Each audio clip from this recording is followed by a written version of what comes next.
We talked about this a little bit yesterday on the show in terms of the fiduciary duty.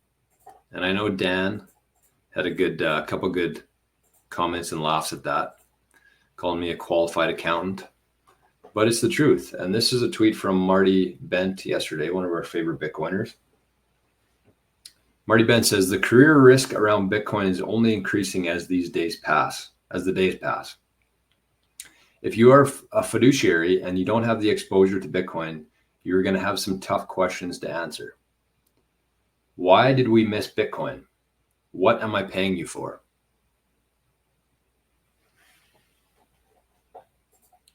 So maybe let's kick that off today with what I want to talk about. So the drip flood. Let me get this opened up. This was the blog today that I wrote.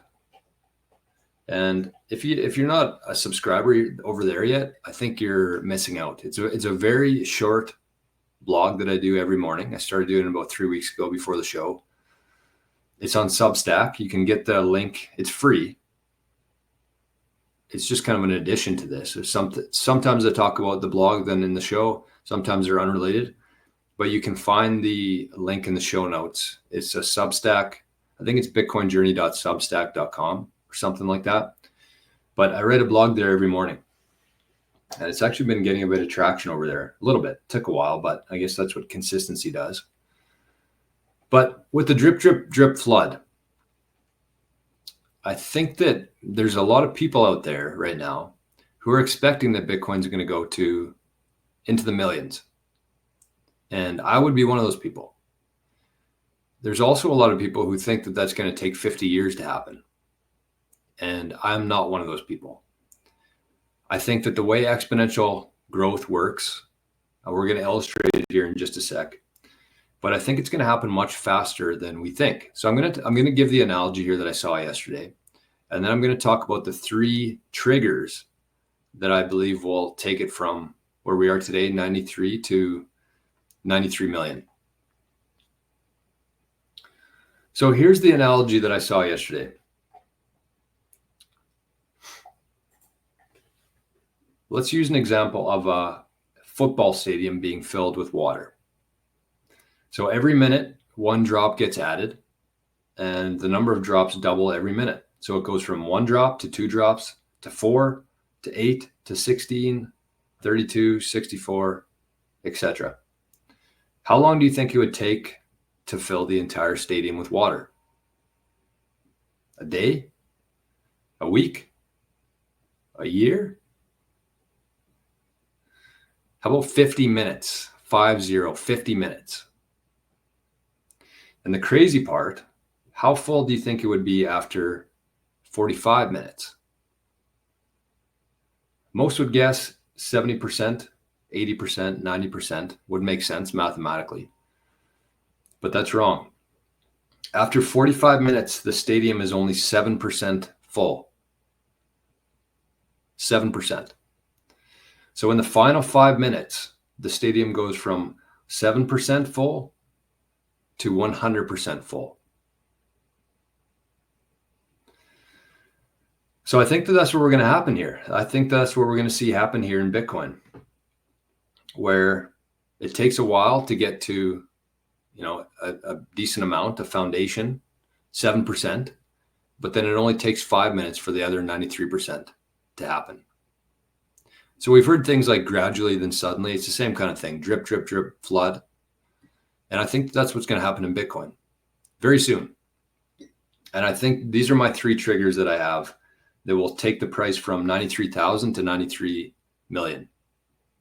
And those are just numbers. I'm just saying it's going to happen fast. That's my point. I'm not saying it's going to be 93 million anytime soon, but it's going to happen fast.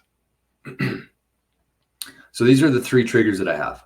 Number 1, Wall Street, the big money, the institutional money can participate.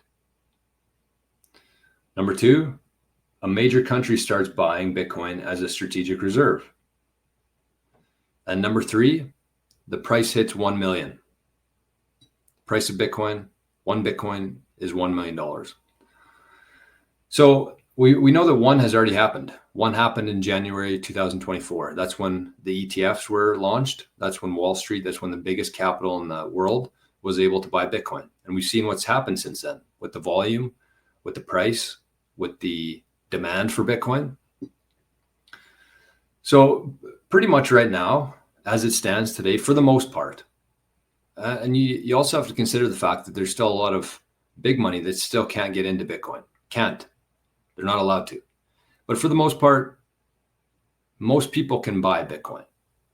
Not everybody's going to hold it themselves, obviously, especially bigger companies with shareholders and responsibility there. But I think that anybody who wants to buy Bitcoin right now has the ability to, whether that's through Bitcoin, through a Bitcoin ETF, through MicroStrategy, through Semler, through Metaplanet. If you want Bitcoin today, you can probably find some or some exposure to it. So that's already happened. Number one has already happened. That is Wall Street can participate. Number two is a major country starts buying Bitcoin as their strategic reserve. And I know that there's a lot of people who are like questioning this. Like I've seen the odds is like 50-50 that Trump's administration actually goes ahead with this.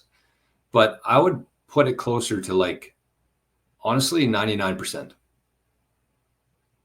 And the reason I said is because we've seen Cynthia Lummis. She's a senator. She's introduced the bill, which could take a while to actually be approved and put into.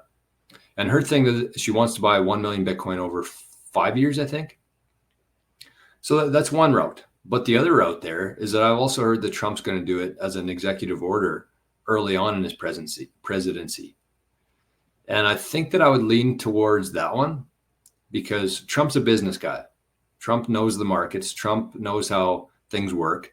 And they've already announced that they're going to be doing it. It's definitely not priced into the 93,000 right now because people are still unsure if it's going to happen or not. But if you look at, they've already announced it. So they're already allowing people, companies, and other countries to front run them before they do that. So I don't think Trump's going to risk waiting 6 months for the bill to go through the normal process. I think he's going to do it very early on. So when that happens, when the US starts buying Bitcoin, they're going to be mining Bitcoin. They're going to be doing a lot of different things in Bitcoin. But when they start going through with their plan to buy 1 million Bitcoin, that's when every country's going to get every country's attention because they're going to see that the US is moving forward with this. They believe it's going to be the next world reserve currency.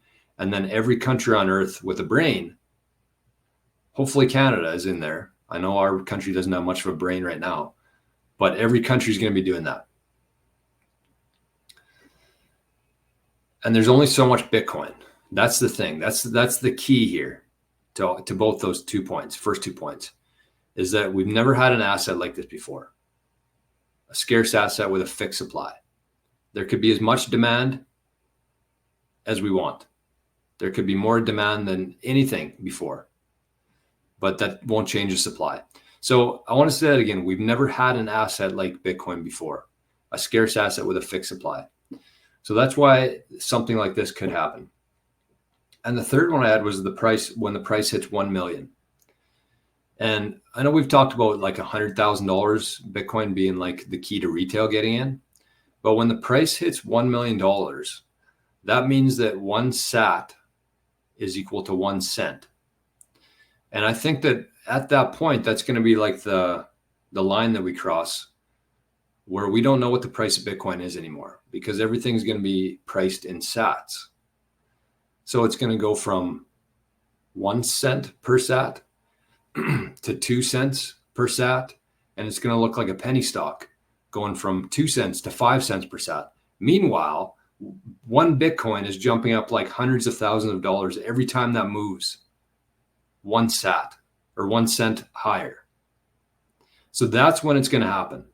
That's why I think that 1 million, the point at 1 million is so important because when we don't even know what the price of Bitcoin is anymore and people are valuing it in sats, that's when it's going to look like a penny stock where it's moving from 1 cent to 5 cents to 10 cents or an altcoin. But meanwhile, behind the scenes, those who are in Bitcoin right now know how much that's jumping up the price of Bitcoin. And that's when it goes from, let's say 10 cents per sat I think, is 10 million per Bitcoin. And then $1 per sat is 100 million per Bitcoin. And then you go to $2 per sat. That's how this thing is going to move, because there's only so much of it. And the whole world, every person, every country, every company, every AI, every robot is going to be wanting Bitcoin. So there's the flood.